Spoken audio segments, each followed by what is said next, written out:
racial, sexual, and religious chauvinism to rabid nationalist fervor are beginning not to work. This is who I am and whether I'm good or bad or achieving or not. All that's learned along the way. Just a ride. We can change it anytime we want. It's only a choice. No effort, no work, no job, no savings of money. I realized that I had the game wrong. That the game was to find out what I already was.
We were saying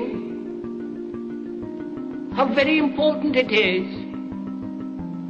to bring about in the human mind the radical revolution. The crisis is a crisis in consciousness, a crisis that cannot anymore accept the old norms, the old patterns, the ancient traditions. And considering what the world is now, with all their misery, conflict, destructive brutality, aggression, and so on, man, he's still as he was. He's still brutal, violent, aggressive, acquisitive, competitive, and he has built a society along these lines.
Society today is composed of a series of institutions.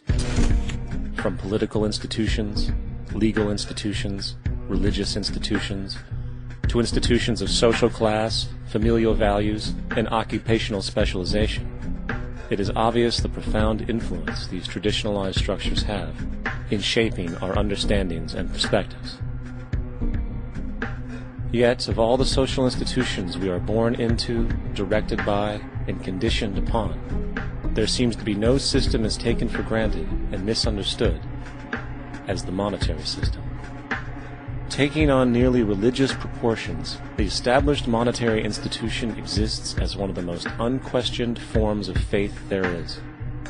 How money is created, the policies by which it is governed, and how it truly affects society are unregistered interests of the great majority of the population.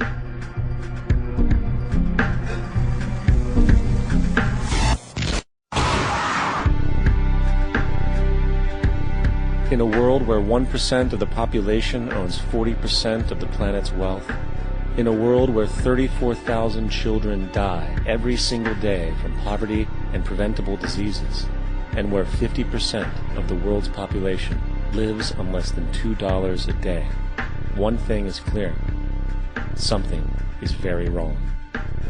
And whether we are aware of it or not, the lifeblood of all of our established institutions, and thus society itself, is money.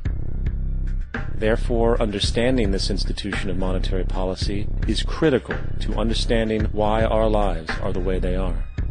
Unfortunately, economics is often viewed with confusion and boredom.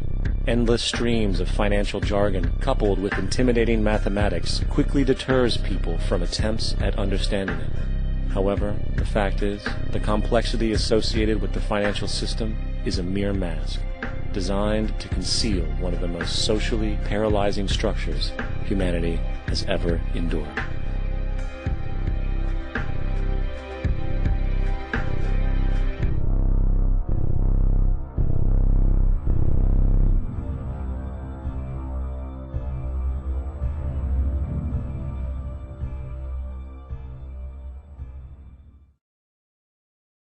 A number of years ago, the Central Bank of the United States, the Federal Reserve, produced a document entitled Modern Money Mechanics.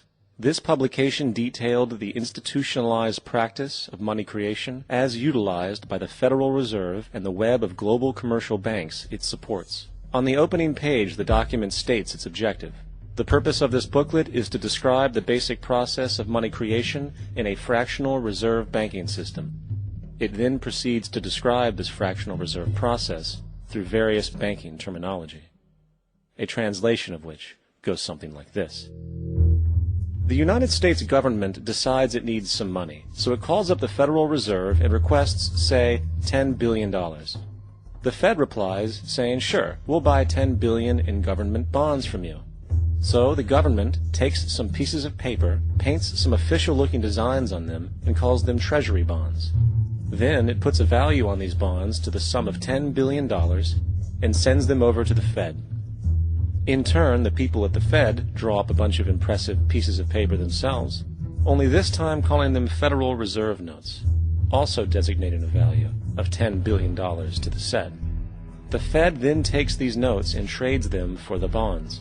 Once this exchange is complete, the government then takes the $10 billion in Federal Reserve notes and deposits it into a bank account. And upon this deposit, the paper notes officially become legal tender money, adding $10 billion to the U.S. money supply. And there it is. $10 billion in new money has been created. Of course, this example is a generalization, for, in reality, this transaction would occur electronically, with no paper used at all. In fact, only 3% of the U.S. money supply exists in physical currency. The other 97% essentially exists in computers alone. Now, government bonds are, by design, instruments of debt, and when the Fed purchases these bonds, with money it essentially created out of thin air, the government is actually promising to pay back that money to the Fed. In other words, the money was created out of debt. This mind-numbing paradox of how money or value can be created out of debt or a liability will become more clear as we further this exercise.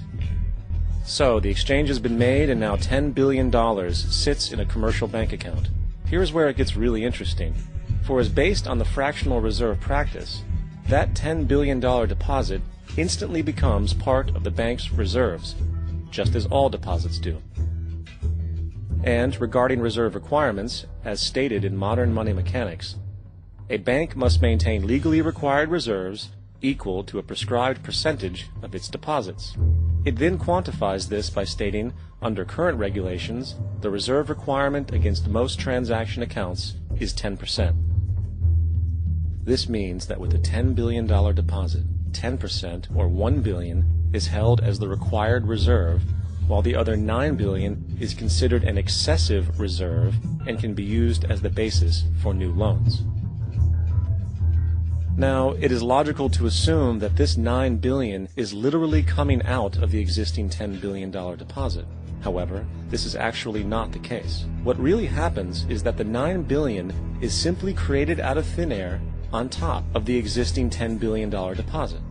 This is how the money supply is expanded.